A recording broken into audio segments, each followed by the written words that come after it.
For Flynn. Thank you, Deputy Speaker. I rise to make a contribution to the Appropriations Bills 23-24. There is no doubt that this country needs a strong economy with lower taxes, business incentives and infrastructure investments all over Australia. Unfortunately, the federal government's priorities are the exact opposite, and this was clear in this year's budget. Labor's budget has put a review on the $120 billion infrastructure bills, putting all regional programs in doubt. Central Queensland is the economic engine room of Australia, yet it has not been supported by this year's budget. It appears that the federal Labor government are happy to strip critical funding from regional projects and pump the money into metropolitan areas. There also hasn't been a commitment that vital regional Queensland infrastructure projects will not be impacted by this review. For instance, no commitment of funding for the Rockhampton Ring Road, which will unlock future economic growth and deliver significant benefits including improved flood resilience, freight efficiencies and road safety and reduced travel times. No commitment to seal more than 450 kilometres of the Queensland beef corridors, which will upgrade and seal. The Claremont Alpha Road, the May Downs Road, Kilcummin Diamond Downs Road, the Alpha Tambo Road, the Dawson Development Road, Fitzroy Development Road, Bohenia to Taroom, and the Doringa Apis Creek Road, the Glenroy Road Corridor, as well as other projects.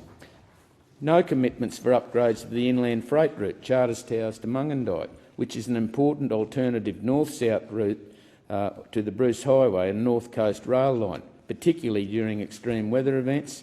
It also forms part of the nationally accredited key freight network servicing key supply chains and value-adding to freight nodes. There is no commitment to the Port of Gladstone Access Road extension that had a $100 million commitment on the table from the previous coalition government since the 3rd of April 2019.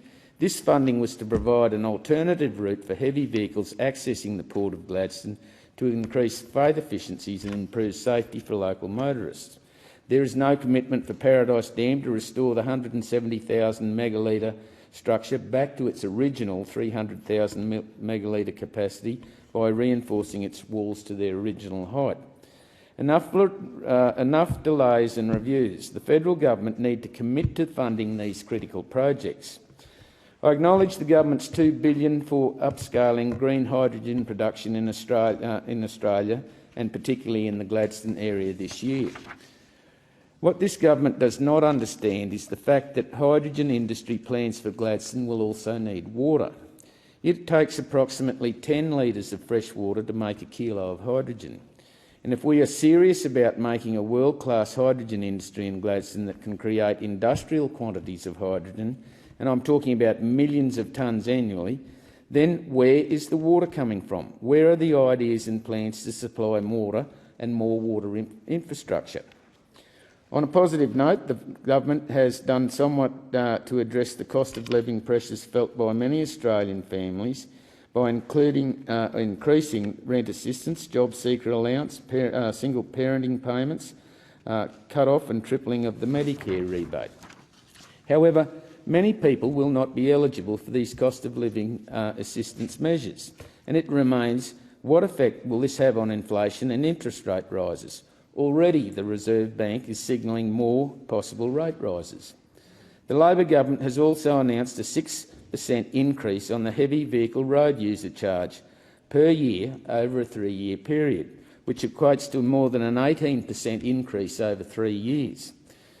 Deputy Speaker, everything we make in this country and every goods we buy that get to a shop travel on a truck, whether it originates from a farm, a factory or enters this country via a port. I repeat, everything comes on the back of a truck, from a jar of Vegemite to wind turbine components. Our truckies keep this country running and they get food on the table and goods to our shopping centres. With more than 197,000 people employed in the industry, Labor's reckless truckie tax puts drivers' jobs and livelihoods at risk. For the Minister for Infrastructure to argue that this increased truckie tax gives certainty to the transport industry, the only certainty the transport industry will have is to increase their charges and pass their costs on to the consumer. How can this possibly be helping with the cost of living crisis that many Australians are experiencing? Everything comes on the back of the truck, as I've said. Industry passes on these costs and ultimately the consumers will pay more. This is bad policy from the government and only add to inflation and to the cost of living. The 2023 budget does not provide any improvement in regional childcare and has failed to invest in the initiatives to deal with the challenges faced by regional families. In my electorate of Flynn in central Queensland, many families cannot find childcare place for their child. This is preventing parents from returning to work sooner. Our communities need availability and accessibility as well as affordability. Labor's policies have failed to introduce one single new childcare place in Flynn. There are 36 childcare providers in my electorate of Flynn, offering a maximum of 2,419 places. Centres are capping their enrolments, closing rooms and asking children to stay home. I've spoken to families stuck on the waiting list, unable to work because there are no places or services for their children. Labor's plan states that Indigenous children will be able to access 36 hours of subsidised childcare per fortnight from July 2023.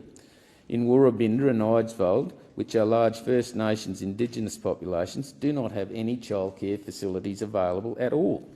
How can every Indigenous child receive 36 hours per fortnight when there are no places?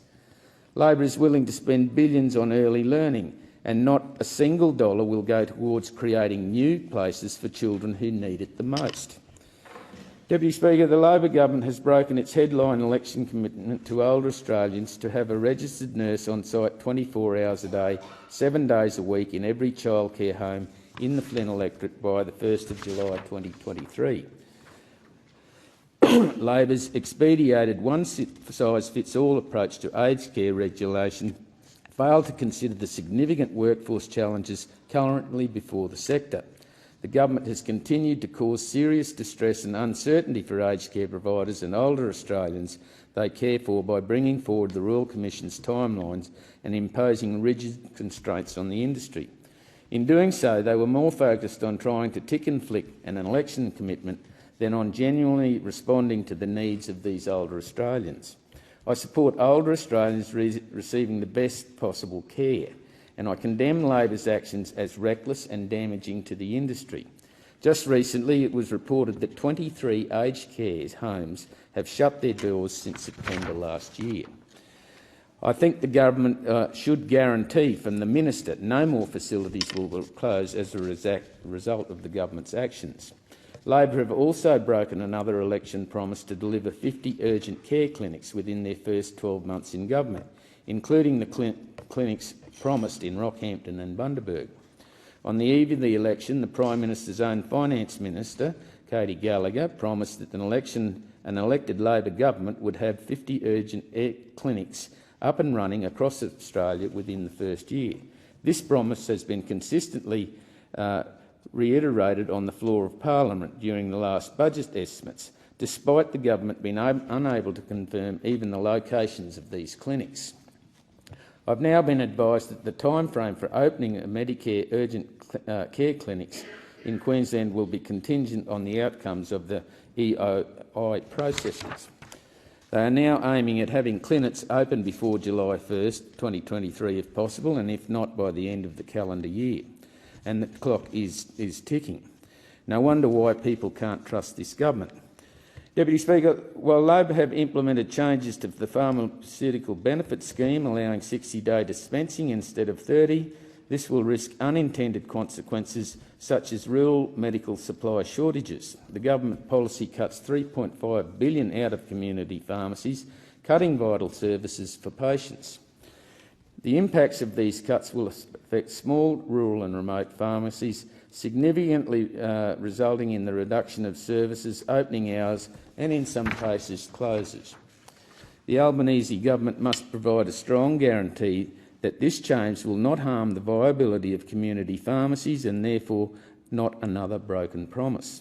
Community pharmacies play an integral role in the provision of primary health care in Australia, particularly in rural and regional Australia.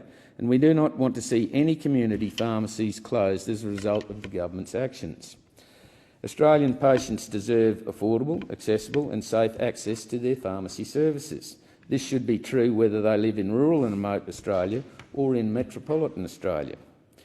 In conclusion, Madam Speaker, it's clear the Labor budget has done one to appease the metropolitan Australia and done very little for regional and rural Australia, and in particular my electorate of Flynn in central Queensland. Thank you. Before I call the member for Dunkley, I remind the Federation